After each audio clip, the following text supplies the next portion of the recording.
दोस्तों आज की वीडियो में हम आपको एसएमपीएस सप्लाई के बारे में बताने वाले हैं, जो कि बहुत ही इम्पोर्टेंट वीडियो आपके लिए होगा।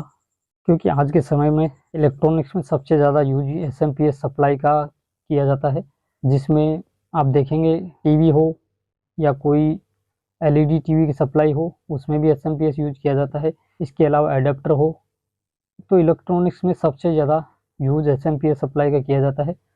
तो एसएमपीएस सप्लाई को रिपेयर करने के लिए सबसे पहले हमें उसका ब्लॉक डायग्राम को समझना बहुत ज़रूरी है, तभी हम उसे अच्छी तरह से रिपेयर कर पाएंगे। तो आज मेरे पास है ये एक एसएमपीएस का एक छोटा सा ब्लॉक डायग्राम मैंने बनाया है। अगर एसएमपीएस की सप्लाई रिपेयर करनी है तो उसके ब्लॉक डायग्राम को समझना बहुत ज़रूरी है, तभी हम किसी भी एसएमपीएस को अच्छे से रिपेयर कर पाएंगे। तो चलिए देखते हैं। देखिए, ये एक एसएमपीएस है जिसमें यहाँ पर सप्लाई दी जाती है। एसी वोल्टेज 220 वोल्ट यहाँ पे दी जाती है। तो यहाँ से ये सप्लाई निकल करके 4 डायोड लगे हैं, ब्रिज रेक्टिफायर यहाँ पे बना हुआ है। यहाँ से पॉजिटिव निकलेगा और यहाँ से नेगेटिव। तो यहाँ पे एक लाइन फिल्टर लगा हुआ है। लाइन फिल्टर से निकलने के बाद ये सप्लाई यहाँ से रेक्टिफायर से निकल करके यहाँ से डीसी बन जाती है। जो यहाँ पर एक फिल्टर कैपेसिटर लगा है 220 माइक्रोफेराड 450 वोल्ट। ठीक है, तो ये इसका फ्लोटिंग ग्राउंड है और ये इसका पॉजिटिव। ठीक है, फिर यहाँ से ये सप्लाई निकल करके पॉजिटिव सप्लाई हो सीधी यहाँ से एक एसएम ट्रांसफार्मर है, यहाँ पे आप देख सकते हैं एसएम ट्रांसफार्मर है। इस एसएम ट्रांसफार्मर की प्राइमरी पे यहाँ पे आ जाती है। ठीक है, और यहाँ से प्राइमरी की एक वाइंडिंग से निकल करके सीधे जो एक ट्रांजिस्टर लगा है स्विचिंग ट्रांजिस्टर, इस ट्रांजिस्टर के कलेक्टर पे आती है। सीधी सप्लाई पॉजिटिव सप्लाई यहाँ पे जा रही है 300 वोल्ट के करीब सप्लाई, तो ये ट्रांजिस्टर के कलेक्टर पे आती है जो कि एक स्विचिंग ट्रांजिस्टर है। और नेगेटिव सप्लाई ये देख सकते हैं, ये यहाँ पे ग्राउंड हो गई, मतलब फ्लोटिंग ग्राउंड। ये ग्राउंड अलग है और इसके सेकेंडरी से जो ग्राउंड निकलता है ये वाला ग्राउंड, ये ग्राउंड अलग होता है। दोनों ग्राउंड को हम अलग अलग ही रखते हैं। अब दोस्तों इसमें समझने वाली बात यह है कि ये सप्लाई आखिर काम कैसे करती है। जब हम ये समझ जाएंगे कि सप्लाई इस तरह से काम करती है, तभी हम किसी भी एसएमपीएस को अच्छी तरह से रिपेयर कर सकते हैं। तो ये समझना बहुत ज़रूरी है। तो दोस्तों यहाँ से सप्लाई इस पर जाके कलेक्टर पे आ जाती है और इस ट्रांजिस्टर के एमीटर को सीधे फ्लोटिंग ग्राउंड से ग्राउंड दिया गया है। ठीक है, तो जो ही यहाँ से हम सप्लाई ऑन करते हैं तो इसके सेकेंडरी में वोल्टेज आउट होने लगते हैं। तो सेकेंडरी में वोल्टेज आउट किस तरह से होते हैं, यहाँ पे 2 रेजिस्टेंस लगी है, 120 के एक लगी है और 120 के ये लगी है, दोनों सीरीज में लगी है। और सीरीज में यहाँ से सीधी यहाँ से निकल करके 39 ओम के रेजिस्टेंस से सीधे इस ट्रांजिस्टर के बेस पे चली जाती है। जो ही ये सप्लाई इसके बेस पे जाती है तो ये चूँकि एनपीएन ट्रांजिस्टर होता है, तो एनपीएन ट्रांजिस्टर को फॉरवर्ड बाइसिंग दी जाती है। तो ये दोनों रेजिस्टेंस और तीसरी ये रेजिस्टेंस, इन तीनों रेजिस्टेंस के द्वारा इस ट्रांजिस्टर के बेस को फॉरवर्ड बाइसिंग मिल जाती है, जिसकी वजह से ट्रांजिस्टर ऑन हो जाता है। ये एसएमपीएस की प्राइमरी है। इसमें जो ही ये देखिए, जो ही ये ट्रांजिस्टर ऑन होगा तो क्या होगा, क्योंकि यहाँ पर इसके प्राइमरी में मैग्नेटिक फील्ड बनता है, जिसकी वजह से आउटपुट में वोल्टेज आउट होने लगते हैं। और दोस्तों जो ही हम इसे ऑन करते हैं तो इसके आउटपुट में सप्लाई मिलने लगती है, लेकिन ये सप्लाई कंटिन्यू नहीं मिलती, क्योंकि जब तक इस ट्रांजिस्टर को स्विचिंग नहीं किया जाएगा तब तक आउटपुट में रेगुलर वोल्टेज नहीं मिलेगी। इस ट्रांजिस्टर होता है, अगर इस ट्रांजिस्टर के एमीटर पे वोल्टेज आ रहे हैं और कलेक्टर पे वोल्टेज आ रहे हैं, लेकिन जब तक इस ट्रांजिस्टर के बेस को एक फॉरवर्ड बाइस में कुछ वोल्टेज, पॉजिटिव वोल्टेज अगर नहीं मिलेंगे, तब तक ये ट्रांजिस्टर ऑन नहीं होगा। तो फॉरवर्ड बाइसिंग इस ट्रांजिस्टर के बेस को सीधे 39 ओम के रेजिस्टेंस से सीधे होकर के यहाँ से पॉजिटिव सप्लाई से मिल रही है। तो ये पावर ऑन करते ही यहाँ पर आउटपुट में वोल्टेज आने लगते हैं। अब यहाँ पे आप देखिए, जो ये ट्रांजिस्टर है ये कंटिन्यू ऑन नहीं रहता है, मतलब ये एक सेकेंड में कई बार ऑन होता है, कई बार ऑफ होता है। तभी यहाँ पर मैग्नेटिक फील्ड बनता है और सेकेंडरी में वोल्टेज आउट होते हैं। हम इसको काउंट भी नहीं कर सकते हैं, एक सेकेंड में कई बार on off on off on off होता है। अगर इसको रेगुलर वोल्टेज मिलते रहेंगे तो नहीं तो ये ट्रांजिस्टर खराब हो जाता है। तो ऑफ करने के लिए दोस्तों कैसे ऑफ किया जाता है, कि जब हम इसको ऑन करेंगे तो इसके सेकेंडरी में वोल्टेज आउट होंगे, तो सेकेंडरी से वोल्टेज जो मिलेंगे उस वोल्टेज को यहाँ पर एक डिटेक्टर सर्किट बनाया गया है। यहाँ पर आप देखेंगे ये एक डिटेक्टर सर्किट बनाया गया है जो कि सेकेंडरी में वोल्टेज आ रहे हैं उन वोल्टेजों को ये डिटेक्ट करता है कि वोल्टेज कितने आ रहे हैं, कम आ रहे हैं, ज़्यादा आ रहे हैं। मतलब सेकेंडरी में जो भी हलचल होगी उस हलचल को ये सर्किट यहाँ पे इसको डिटेक्ट करेगा।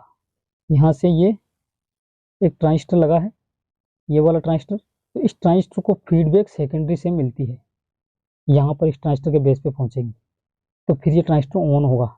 तो ऑन होते ही यहाँ पर आप देख सकते हैं एक ऑप्टो कपलर लगा है और ऑप्टो कपलर की 1 नंबर पिन ग्राउंड से जुड़ी है और 2 नंबर पिन जो है इसमें एक एलईडी लगा रहता है जो कि इस ट्रांजिस्टर के कलेक्टर से जुड़ा है। और जैसे ये ट्रांजिस्टर ऑन होगा बेस पे वोल्टेज इसकी यहाँ से सेकेंडरी से वोल्टेज इसको आएगी तो ये डिटेक्ट करेगा और इसके बेस पे वोल्टेज आते ही ये एलईडी ऑन होगी। और जो ही ये एलईडी ऑन होगी तो फिर क्या होगा, एलईडी का प्रकाश होगा, प्रकाश से इस ऑप्टो कपलर में एक ट्रांजिस्टर लगा रहता है तो ट्रांजिस्टर पर जब ये इसके एलईडी का प्रकाश गिरेगा ट्रांजिस्टर के बेस पे तो ये ट्रांजिस्टर भी ऑन होगा। जो ही ये एलईडी जलेगी तो इस एलईडी का प्रकाश इस ट्रांजिस्टर के बेस पे गिरेगा तो इस ट्रांजिस्टर के बेस पर एलईडी का प्रकाश गिरते ही ये ट्रांजिस्टर ऑन हो जाएगा। ठीक है, ऑन होते ही फिर क्या होगा, यहाँ पे एक ट्रांजिस्टर लगा है ये और ये ट्रांजिस्टर पीएनपी है, इस ट्रांजिस्टर के बेस पर रिवर्स बाइसिंग मिलेगी। जो ही ये एक फोटो ट्रांजिस्टर यहाँ पे लगा है तो ये फोटो ट्रांजिस्टर ऑन होगा तो ही इस ट्रांजिस्टर के बेस को रिवर्स बाइस मिलेगी और रिवर्स बाइस मिलने के बाद ये ट्रांजिस्टर ऑन होगा। तो ऑन होते ही फिर क्या होगा, इस ट्रांजिस्टर का एमीटर पे 12 वोल्ट आ रहे हैं इधर से, ठीक है, और ये कलेक्टर है तो ऑन होते ही ये वोल्टेज यहाँ पर आएंगे।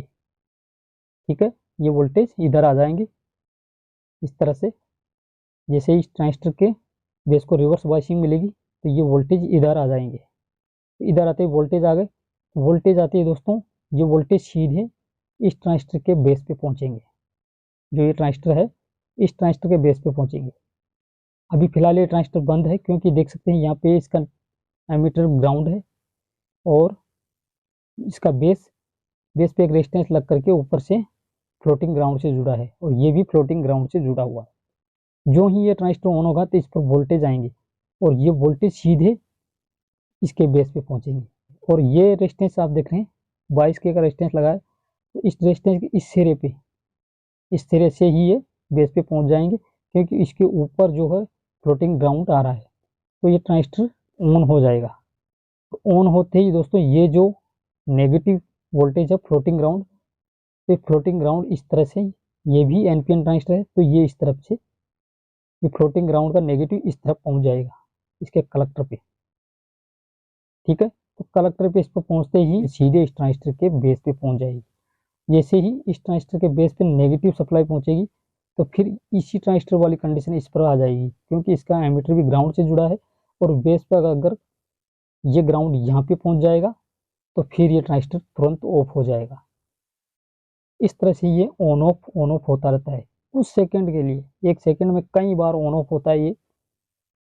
तो इस तरह से ये ऑफ हो जाएगा, फिर कुछ सेकंड में या सेकंड के बहुत ही कम ही समय में ये फिर से ऑन होगा, फिर से यही कंडीशन इसमें कंटिन्यू चलती रहती है। तो इस तरह से इसके आउटपुट में वोल्टेज बनते हैं। तो ये समझना हमारे लिए बहुत ज़रूरी होता है क्योंकि जब तक हमें ये पता नहीं होगा कि आखिर एसएमपीएस सप्लाई काम कैसे करती है तब तक हम किसी भी एसएमपीएस को रिपेयर नहीं कर सकते हैं। तो इसी तरह से दोस्तों ये सप्लाई चाहे एसएमपीएस कोई सा भी हो, सब एसएमपीएस इसी तरह से काम करते हैं। तो ये सप्लाई जैसे यहाँ से हम ऑन करेंगे तो ऑन करते ही सीधी सप्लाई यहाँ पे आएगी, एसएमपीएस के प्राइमरी से इस ट्रांजिस्टर के कलेक्टर पे आएगी और ये नेगेटिव फ्लोटिंग ग्राउंड से जुड़ा है एमीटर इसका, और इस ट्रांजिस्टर के बेस को सीधे सप्लाई मिलेगी कहाँ से, इसको सप्लाई यहाँ से मिलेगी सीधे 39 ओम के रेजिस्टेंस से। और ये ट्रांजिस्टर जैसे ही ऑन करेंगे तो ऑन हो जाएगा और सेकेंडरी में वोल्टेज आउट होने लगेंगे। तो जैसे ही ये वोल्टेज आउट होंगे तो ये डिटेक्टर डिटेक्ट करेगा कि सेकेंडरी में कितने वोल्टेज आउट हो रहे हैं, कितने नहीं हो रहे हैं, या उसकी जो पल्स है मतलब उसकी स्विचिंग को ऑन ऑफ करने की, उसको ये डिटेक्ट करेगा। जो भी हलचल सेकेंडरी में होगी वो इसको पता लगेगी तो ये फिर ये ऑन होगा क्योंकि सेकेंडरी में जैसे वोल्टेज आउट होंगे तो इस ट्रांजिस्टर को सेकेंडरी से फीडबैक मिलेगी, क्योंकि ये सेकेंडरी में जो हलचल होगी उसको ये डिटेक्ट करेगा, और डिटेक्ट यहाँ से एक पोटेंशियल डिवाइडर सर्किट बना करके सेकेंडरी के वोल्टेज इस ट्रांजिस्टर के बेस को दिए जाते हैं। तो ये सेकेंडरी के वोल्टेज को डिटेक्ट करके इस ऑप्टो कपलर को ऑन करेगा, और ऑन करते ये ट्रांजिस्टर ऑन होगा और उसके बाद ये ऑन होगा और फिर ये ऑफ हो जाएगा। इस तरह से ये ऑफ होगा। फिलहाल जैसे ये ऑन करेंगे तो ये ऑन रहता है ऑन कंडीशन में। तो इस ट्रांजिस्टर को ऑफ करने के लिए दोस्तों इस तरह से ये सर्किट डायग्राम बनाया गया है। तो यही था दोस्तों आज की वीडियो में। वीडियो कैसा लगा, अच्छा लगा तो लाइक कीजिएगा, और जो लोग हमारे चैनल पर नहीं आए तो चैनल को जरूर सब्सक्राइब करना।